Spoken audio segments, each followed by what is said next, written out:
He hadn't heard a knock in years, not since the war ended, not since the mountain swallowed his past, and he chose silence over chaos. But that night, when the wind howled and the fire had almost died, the knock came, soft, hesitant, like someone unsure if they even deserved to be heard.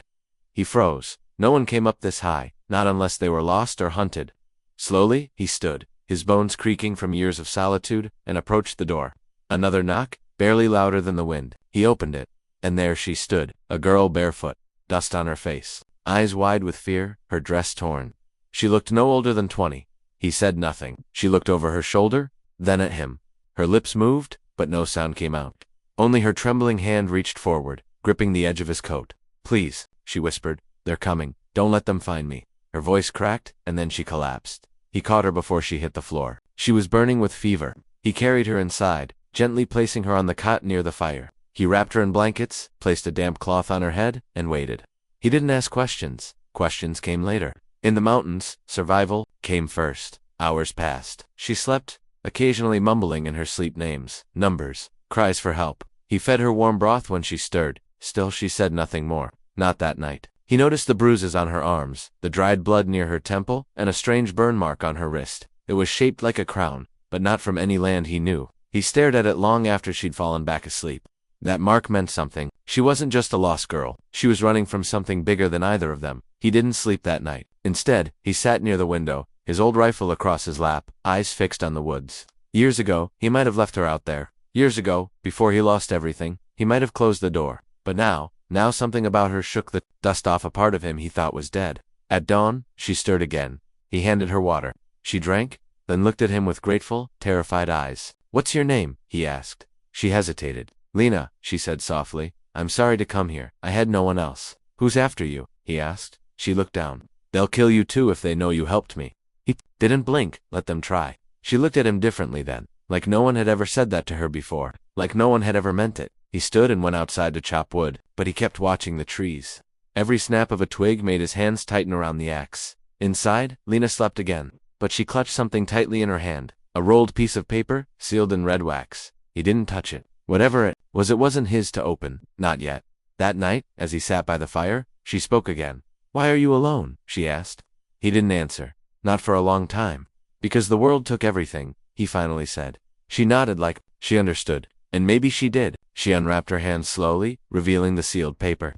"I wasn't supposed to carry this, but I did. And now, I think people will die because of it." He looked at the seal. His jaw tightened. "You shouldn't be here," he said, "but you are. So now we'll face whatever comes." There was a silence between them, heavy, familiar. Then she whispered, "I heard stories about you. The ghost of the mountain." He said nothing. "They said you vanished after the final siege, that you turned your back on everything." He didn't move. "And yet," she added, "you're the one I ran to." He finally looked at her. "Get some sleep," he said. "You'll need your strength." She nodded. And that night, sleep came easier, until just before dawn, when a strange chill swept through the cabin, when the fire flickered low, and when he saw the flicker of movement through the trees. Not one man, not two, dozens. Shadows forming a circle, silent, waiting. He closed the window slowly, heart steady but eyes alert. He turned to her. "How many did you say were after you?" She sat up, eyes wide. Not all of them followed. Some stayed back. "How many?" he asked again. She swallowed hard. 70, maybe more. He took a long breath.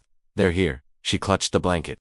"They found me." He walked to the door, picked up his rifle, and checked the chamber. "They haven't knocked yet," he said, "but they will." Her voice trembled. "What will you do?" He looked at her calmly. "Answer it."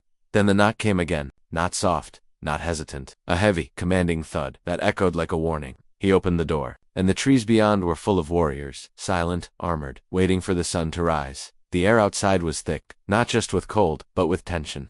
Dozens of men stood between the trees, their faces hidden by shadows, their weapons gleaming. Faintly under the pale light of the moon, they didn't speak, they didn't move, just waited. He stared at them for a long moment before shutting the door again. "They haven't attacked yet," he said calmly, turning back toward Lena, who was already standing, her hands shaking. "What do they want?" she asked, her voice barely above a whisper.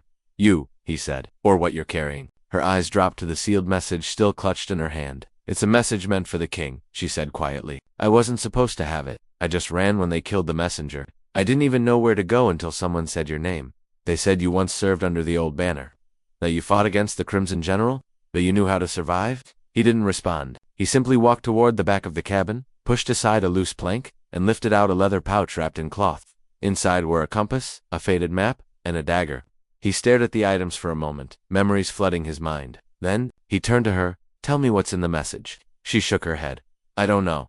I was told not to open it. Only the king is allowed." He watched her for a long moment, then took the message gently from her hand. The seal was "Read" with a lion insignia burned into the wax. It looked familiar, too familiar. He turned it over, then set it on the table. "We'll protect it," he said. "And you?" She sat down, her body trembling from exhaustion. "They won't stop. They want it because they're afraid of what's inside." He nodded. "Then we'll give them something else to fear." Morning came slowly. The first rays of sunlight touched the treetops, casting long shadows across the snow. But the warriors didn't leave. They stood firm, like statues, silent and threatening. He opened a narrow window and scanned the forest through an old spyglass. 70, he murmured. "Just like you said." "Why are they waiting?" Lena asked. "Because they're not sure," he replied. "They didn't expect anyone here. They didn't expect me." Her eyes widened. "Who are you? Really?" He didn't look at her. "Once upon a time, I had a name that mattered. Now I'm just a man with regrets."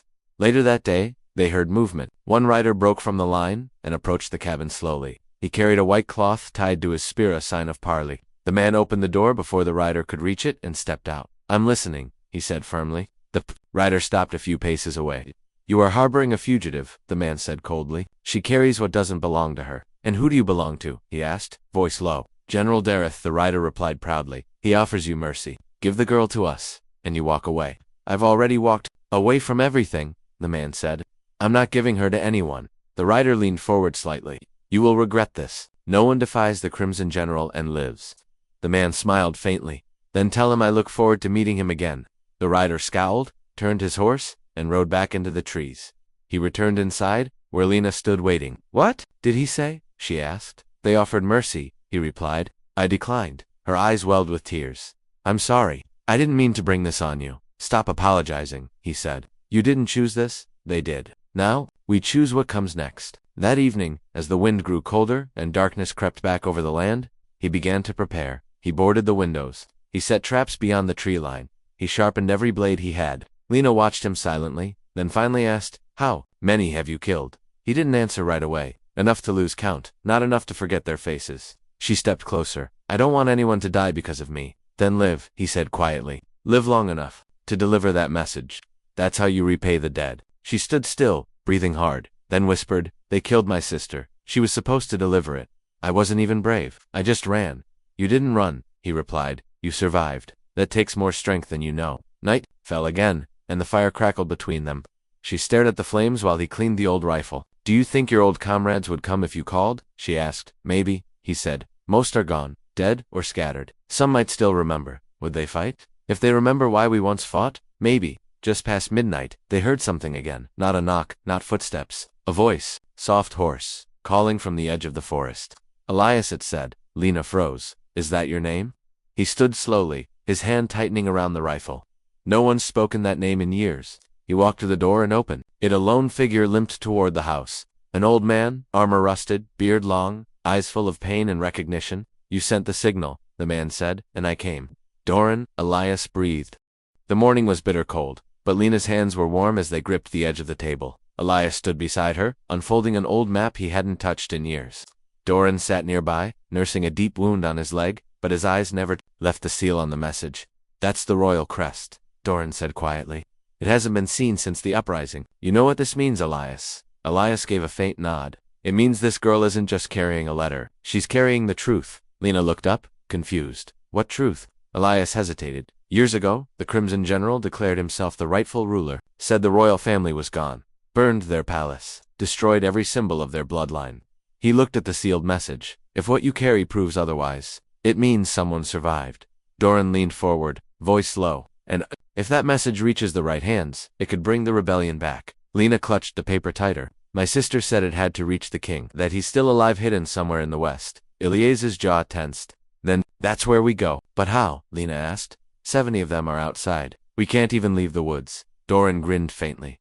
"You forget, girl. You're standing with a man who once led 5,000 into battle with nothing but fire and snow." Elias didn't smile. His mind was already moving. "They haven't attacked because they want her alive. That gives us time. We draw them out, split them, then escape under cover of night." That afternoon, Doran lit the signal fire again, this time higher, brighter. A column of smoke rose above the trees, visible for miles. It was an old warrior's cry. The flame lives. Come home. Hours passed. The sun dipped low. Elias finished setting the last trap near the ravine, while Lena gathered supplies. When she returned, she paused at the doorway, watching him. Why did you leave the army? She asked. He didn't turn. Because I killed too many people who looked at me the way you just did. She stepped closer. I wasn't afraid. I was wondering how someone who walks so silently can still feel so loud. He finally turned to her, something unreadable in his eyes. I left because I stopped believing there was anything left to fight for. She held up the message then. Maybe this is your reason again. He didn't answer. That night, as they waited for sleep, a second knock echoed at the door. 3 short, 1 long. Ilias's eyes lit with recognition. He opened the door slowly and another warrior stood there. Younger, stronger, his armor mismatched, but his purpose clear. You lit the fire, he said simply. And I came. By midnight, 5 more had arrived. Some limped, some rode in silence, some wore scars that told stories too deep for words. One by one, they stood around the fire, eating, quietly, eyes scanning the windows. No one needed to ask why they were there. They all knew. Lena sat beside Doran, whispering, will they be enough? Doran chuckled softly. They're not just men, they're ghosts. Legends, they didn't come to survive. They came to finish what they started. Outside, the forest was unusually quiet. Too quiet. Elias stood near the window, watching the darkness. They're waiting, he said. But they're getting nervous. They didn't expect this many to gather. Lena watched him. What happens when they attack? He looked at her. We run, but not until we distract them. Early the next morning, just before dawn, they launched the plan. Elias and 2 warriors moved through the northern ridge, setting fire to a patch of dry pine wood. Smoke rose quickly, drawing half of the enemy forces toward the flames. Meanwhile, Doran led Lena through the hidden trail toward the valley. Every step they took was slow, deliberate. Every crack of a branch made her flinch. Stay low, Doran whispered, and don't look back. They were halfway down the slope when the first arrow flew past them. It hit a tree with a hard thud. Doran shoved Lena behind a rock. Go, he barked. Keep moving, but she froze when she saw the blood on his sleeve. You're hit, she gasped. It's nothing, he growled. Keep going. Another arrow flew, then another. They were surrounded. Doran tried to stand, sword drawn, but his leg gave out. Lena turned to help him, but he shook his head. Go, don't stop, deliver it. I can't leave you, she cried. You must, he said firmly. If they get that letter, all of this, everyone will die for nothing. Tears filled her eyes, but she turned and ran. Through the trees, through the pain, through the memory of her sister's last breath, she clutched the message to her chest and ran until her legs gave out. Elias reached the trail moments later. He saw Doran on one knee, blood dripping, surrounded by 3 enemy scouts. Without a word, Elias leaped into action. In seconds, 2 of the men were down. The third ran, but Elias didn't chase. He dropped beside Doran, eyes scanning the woods. Where is she? She ran ahead. Doran rasped, toward the pass. Elias nodded and stood. You did well, old friend. Doran smiled faintly. Still got a few bones left in me. Rest now, Elias said. I'll bring her. Becky followed Lena's trail, every instinct alert. He found her near the frozen creek, breathless, crying, clutching the message like it was her last hope. When she saw him, she collapsed into his arms. I thought they got you, she sobbed. They almost did, he whispered. But you kept going. That's what matters. As they stood there in the cold, a single horn sounded from the east, low, hollow. Then another answered it from the south. Elias froze. That's not them, he said quietly. That's ours. Lena looked at him in confusion. More are coming. He nodded slowly. Not just more. The rest, and from the ridges, like whispers in the fog, warriors began to appear. 1, 2, 10, 20. They had answered the fire. The old banners were rising. The message was not just a secret, it was a signal. But far above them, hidden in the trees, a masked scout watched every move. He turned away and began to descend back toward the crimson. General, the enemy now knew the girl wasn't alone anymore, and war was no longer coming. It had already begun. Snow began to fall as the scout disappeared into the trees. Elias didn't waste a moment. He led Lena down the hidden path that wound between sharp rocks and thick pine. The message still pressed against her chest like armor. Behind them, the sound of boots crunching through frost signaled the arrival of more warrior silent men with hard eyes and weathered faces. Each one carried the same expression. They hadn't come to survive. They had come to end something they left unfinished. At the edge of the pass, Elias stopped. He pointed toward the far side where the old stone bridge connected the mountain to the valley. That's our path out, he said. We make it across. We vanish into the lowlands. But they'll try to stop us before we reach it. Lena looked at the narrow trail. We can't outrun them. We won't, Elias said. We'll split again. Half will draw them into the trees. I'll take you across with the message. She hesitated. What if they catch the others? He didn't answer. Some questions didn't have soft replies. Doran appeared behind them, limping but alive, supported by 2 younger warriors. "Don't let the leg fool you," he said, breathing hard. "I can still swing a blade." Elias gave him a brief nod. "Then take the northern ridge, draw them in, loud and messy." Doran grinned. "My specialty?" The group split. Snow thickened. Wind howled between the trees. And from somewhere in the shadows, a war horn blew sharp and cruel. The enemy was moving. Lena's hands shook as she followed Elias along the narrow ridge. Below, the enemy emerged. Like wolves in red armor, eyes locked, movements coordinated. "They're organized," she whispered. "Like they've done this 100 times. "They have," Elias said. "That's why we don't fight them their way." He led her to a small outcrop where she crouched behind rocks. "Stay here. No matter what happens, you don't move until I say." She grabbed his arm. "If you die, I won't know where to go." He looked at her, eyes steady. "You'll know, because I'll tell you before I die." She watched him disappear into the trees again. He moved like wind, quiet, purposeful. Then the fight began. It wasn't a clash of swords, it was an explosion. Fire burst near the ridge, a trap Elias had set hours earlier. It startled the soldiers below, scattering them into confusion. From the trees, Doran's team attacked with arrows and spears, drawing half the force away from the bridge. Screams echoed, metal clashed. The forest became smoke and fire. Elias returned to Lena, panting, his coat singed. "Now," he said. They moved quickly, racing across the bridge, every step echoing like thunder in the stillness. But just as they reached the middle, 3 enemy soldiers appeared at the far end. One raised a bow. Elias shoved Lena to the side as the arrow flew. It missed by inches. He fired once. The lead soldier dropped, the others charged. Elias pulled his blade. "Run!" he shouted, but Lena didn't run. She turned, eyes full of fear, and did something he didn't expect. She picked up a fallen dagger from the bridge floor and stood beside him. "I'm not letting you fight alone," she said. "Not again." The soldiers attacked. Elias moved like a storm, parrying, slashing, striking with brutal precision. Lena struck once, a shaky blow that cut one soldier's leg. He roared and grabbed her arm. Elias drove his blade through the man's back before he could strike again, then silence. All 3 were down. Elias's shoulder bled. Lena was shaking. "You should have run," he said. "I couldn't," she whispered. "Not without you." He looked at her, and for the first time, something soft cracked through his hardened face. Darkness stretched over the forest like a thick blanket. The fog had settled low, and the only light came from the flickering torches lining the camp. Lena sat quietly under the white tree, her fingers brushing against the cold earth where she had hidden the sealed message. Around her, the warriors moved like shadows, silent, focused, bracing for the storm they knew was coming. Elias stood by the ridge, scanning the eastern trail. His back was straight, his grip on his sword tight. Doran approached him slowly, leaning on a makeshift cane. "They're tired," Doran said softly. "They'll fight, but they're not ready for a siege." Elias nodded. "We don't need to win the war tonight, just survive it." Below, Lena watched them, her chest tight with fear. Everything around her was built from sacrificemen and women who'd come from across the kingdom for a cause that had nearly been forgotten. A message she hadn't even read had brought them all here. A girl with nothing but fear and a dying promise was now the reason 70 warriors stood on the edge of battle. As the cold crept deeper into her bones, she stood and walked to Elias. "If we don't make it," she said, "promise me something." He turned toward her. "What?" "Don't let them burn the message. Even if I fall, even if you do, someone has to deliver it." Elias stared at her, then nodded once. "It won't fall into their hands." He paused. "But you're not going to fall." The hours passed slowly.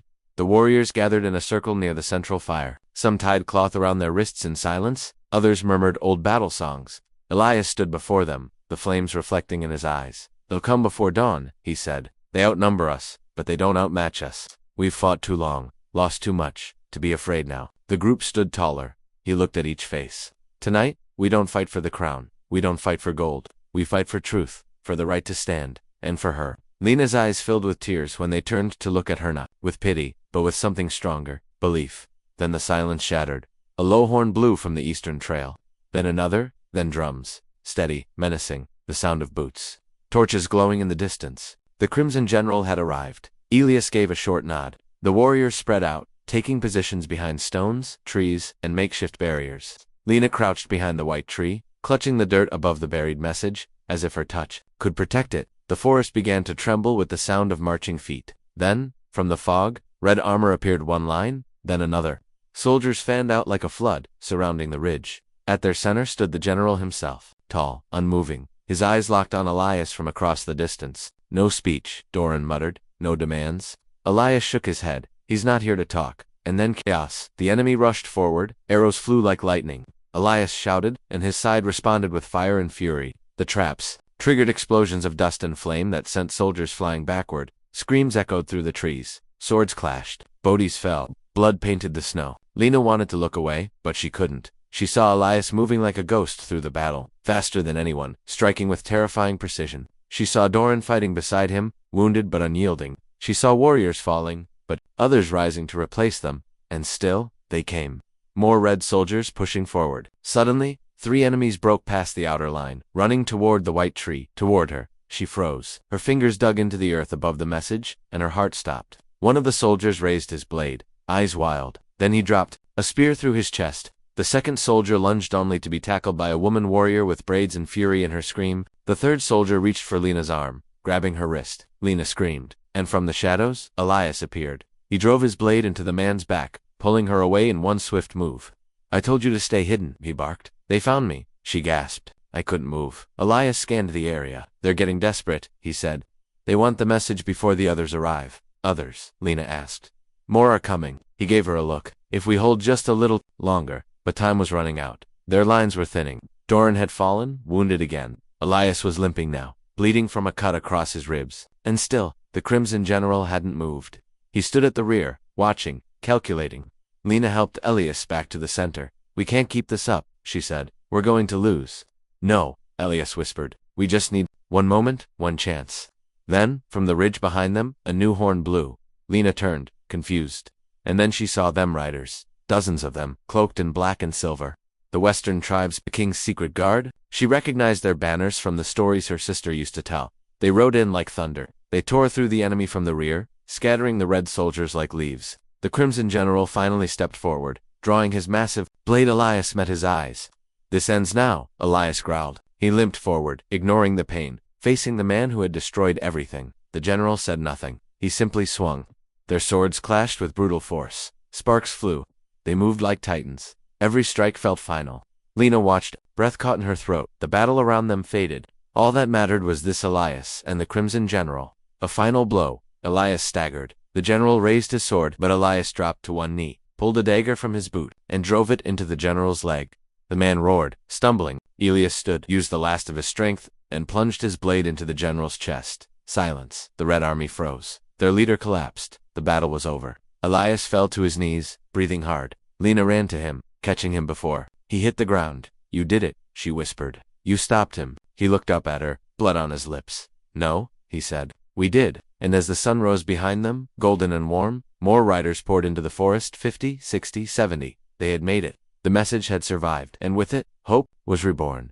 The forest was quiet now. Smoke curled gently from the scorched trees, the last cries of battle fading into the wind. Bodies lay still across the frozen ground, friend and enemy alike. And in the center of it all, Elias knelt in the snow, blood dripping from his wounds, his breath ragged. Lena held him tightly, pressing her shaking hands against his side to stop the bleeding, her heart racing faster than her thoughts. Around them, the warriors who remained began to regroup, tending to the wounded, whispering prayers over the fallen. The sun had barely risen, its golden light slipping gently through the pines, touching Elias's face like a final blessing. "Stay with me," Lena said, her voice cracking. "You promised. You said you wouldn't fall." Elias opened his eyes slowly, a faint smile flickering on his face. "I'm still here," he whispered, "but I've had worse mornings." Doran limped toward them, leaning on the arm of another soldier. His face was pale, streaked with dirt and blood, but his eyes still burned with purpose. "The general's army is broken," he said. "They've scattered. What's left is running back east." Lena looked up. "So it's over." Doran shook his head. "No, it's only just begun. Killing the head of the snake doesn't cure the poison." Elias tried to stand. Lena helped him, though he winced with every movement. "The message," he said. "Is it safe?" She nodded. "Still buried beneath the white tree. They never touched it." Elias looked at Doran. "We ride tonight, we get it to the king before word spreads. If the wrong people find out the general is dead before we get there, they'll seize the throne in chaos." Doran's jaw tightened. "Then we'll need more than horses. We'll need ghosts to ride again." By nightfall, the message had been dug up, sealed and protected in a steel case, lined with cloth. The remaining warriors gathered around the fire, eyes heavy with fatigue, but still burning with belief. Elias stood before them, leaning on a staff, his voice low but steady. "Many of you came here expecting to die. Some of you almost did. But today, you didn't fight for a flag. You fought for a future. The man who kept us in fear is gone. And now, the truth must rise in his place." He looked at Lena, then back at the men and women surrounding them. "The girl you protected, she's not just a messenger. She's the spark of what's coming next." That letter she carries is proof that the bloodline of the true king lives. And if we can deliver it, everything changes." Silence followed his words, heavy and sacred. Then a single voice broke through. "Then we ride," the warrior said. "We finish what we started." Others nodded. The old unity was returning, not through command, but through trust. Lena stood beside Elias, heart pounding. "I'm afraid," she admitted quietly. "I'm not strong like you." Elias turned to her. "You're stronger," he said.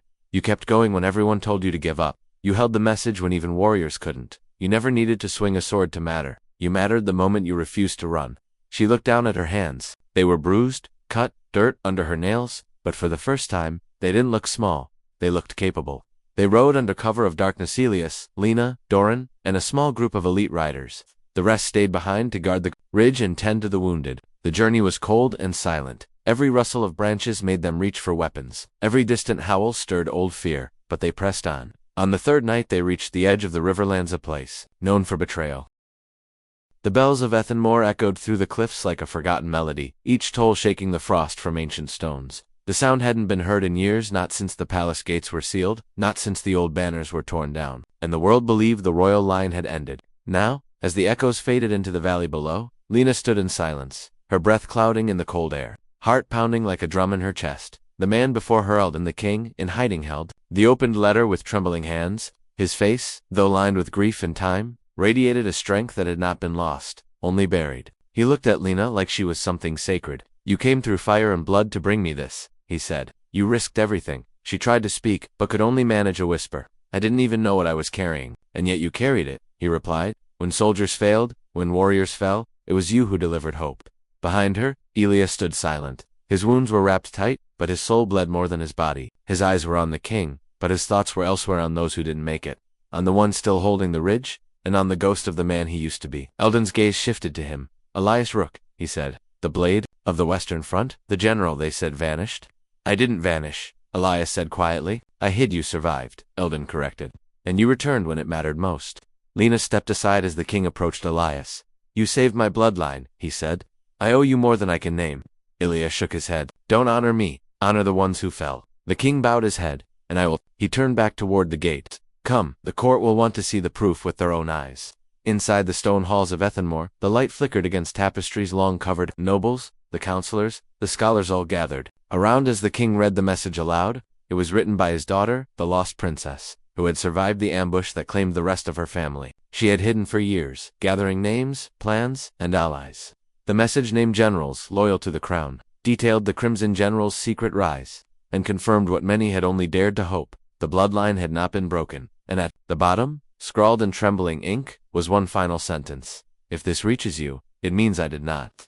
The room was silent. Lena clenched her hands. The weight of that single sentence crushed something inside her. The sister she'd lost, brave, quiet, full of fire, had written those words, knowing she wouldn't survive. Lena had carried not just a message, but a farewell. The king stepped down and placed his hand on Lena's shoulder. "What's your name?" he asked. "Lena," she said, voice barely steady. "Then let it be known that Lena of the Highlands is a friend to the throne, and the reason we still stand." Whispers ran through the court. A girl with no title, no sword, no army, and yet she had done what so many could not. Later, Elias sat with Doran by the fire in the great hall. Doran's leg was bound, his face pale, but he grinned through the pain. "I thought we were dead men," he said. Elias sipped warm tea. "We almost were. Worth it, though," Doran murmured. "We gave them back their future." Elias's eyes flicked to Lena across the room. She sat quietly, staring at the seal in her lap. The room bustled around her, nobles offering gifts, praise, and invitations. But she said little. She didn't need more words. She'd given everything already. That night, as the fortress slept, Lena slipped out into the snowy courtyard. She walked to the highest balcony, where the wind was sharp and the stars clearer than she'd ever seen. She looked out over the valley so far from where it all began, closed her eyes.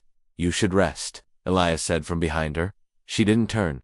"I don't feel tired." He stepped beside her, hands in his coat. "I should have told you sooner. Your sister." "I knew her." Lena's breath caught. "We fought in the same company. She was brave, too brave, always running into danger for others. When I heard she died carrying that message, I didn't believe it. I should have gone after her." Lena looked at him now, eyes glistening. "She told me stories about you, about the man who vanished after the siege. I didn't think you were real." "Neither did I," he said softly. They stood in silence for a long time. Then Lena whispered, "Do you think it's enough? That this will change things?" "It already has," he replied. "The kingdom knows now. The lie has been broken. That's how change begins. She looked down at her hands. I still feel small. You were never small, he said. The world just tried to convince you you were. Morning came with a new sound, voices shouting from the towers. Lena and Elias rushed to the gate. A scout rode in fast, his face pale, his horse foaming. The eastern cities, he gasped. They're rising, the people are chanting the king's name. The red banners are falling. The court exploded into movement. Soldiers were summoned, messengers sent in every direction. It had begun. Awakening. Elias turned to Lena. It's not over yet. The cities will need help. There are still enemies in the shadows. Then we go, Lena said. Not because I'm strong, but because I can't sit and watch others bleed. He smiled. You're becoming more dangerous than any warrior I've known.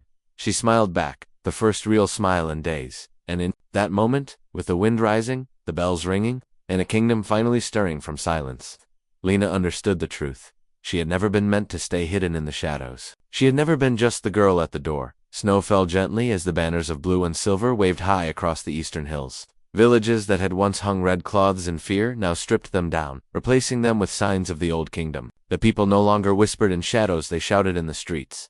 The Crimson General was dead. The message had been delivered. And for the first time in years, hope moved faster than fear. Lena rode beside Elias, her cloak fluttering. Behind her, she had no crown, no title, yet everywhere they passed, heads bowed, children pointed, elders wept, and soldiers grizzled and cold-eyed saluted her. She wasn't just the girl with the message anymore. She had become the symbol of what they'd nearly lost. Behind them rode the king's guard, dozens strong. Doran was there too, scarred and limping but proud.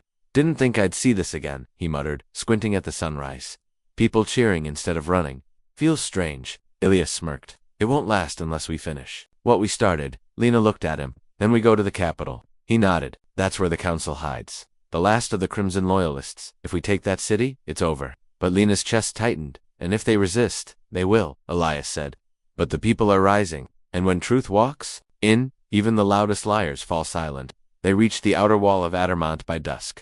The great gates stood tall, lined with guards in crimson. But the people gathered at the base, thousands strong, blocking the roads, raising torches, and chanting the king's name. From behind the walls, horns blew an alarm.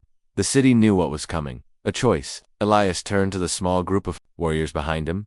We don't start this with fire. We give them a chance to open the gates. Doran scoffed. They won't. Then they fall, Elias said. He dismounted and stepped forward through the crowd. Lena followed close behind. A captain on the wall called out, "Turn back. This city belongs to the Crimson Order." Elias raised his voice. The Crimson General is dead. The seal has been delivered. The king lives. A murmur ran through the crowd. The guards hesitated. The captain shouted again, but this time there was fear in his voice. You lie. The king was killed years ago. Lena stepped forward, lifting the royal seal in her hand. This was written by the princess herself, she shouted, before she died delivering it. Her blood did not vanish, and neither will her words. For a moment, silence. Then one of the guards on the wall removed his red sash and threw it down. I believe her, he cried. Others followed. Crimson banners were ripped, tossed into the flames. The gates creaked open. The crowd roared. By nightfall the city had changed hands without a sword being raised. The council was arrested, their false edicts burned. And in the palace, where the Crimson Order once ruled, Elias stood beside Lena, both staring at the old throne, dusty, untouched for nearly a decade. He'll be here soon, Elias said. The king. Lena looked at the seat. Does it feel real to you? No, Elias replied. But neither did you, knocking at my door. The next day, the king arrived with his guard. The city welcomed him with tears and song. He walked through the streets, touching hands, blessing children, lifting the old kingdom with every step. At the palace steps, he turned to the people. I did not return to rule with fear, he said. I returned because one girl crossed the frozen lands with nothing but courage and the words of a dying princess. I returned because truth cannot stay buried forever. He looked at Lena and extended his hand. You carried the future on your back, he said. Now let it carry you forward. The people chanted her name, Lena, Lena. But she stepped back from the stairs. I didn't do it alone, she said. Elias fought beside me. Doran bled for me. 70 warriors stood outside your gates to protect what I couldn't even understand at first. Her voice shook. If I deserve anything, it's to stay among them, one of many, not more. The king smiled. Then that is how legends are, born not from thrones, but from choice. In the weeks that followed, the kingdom healed.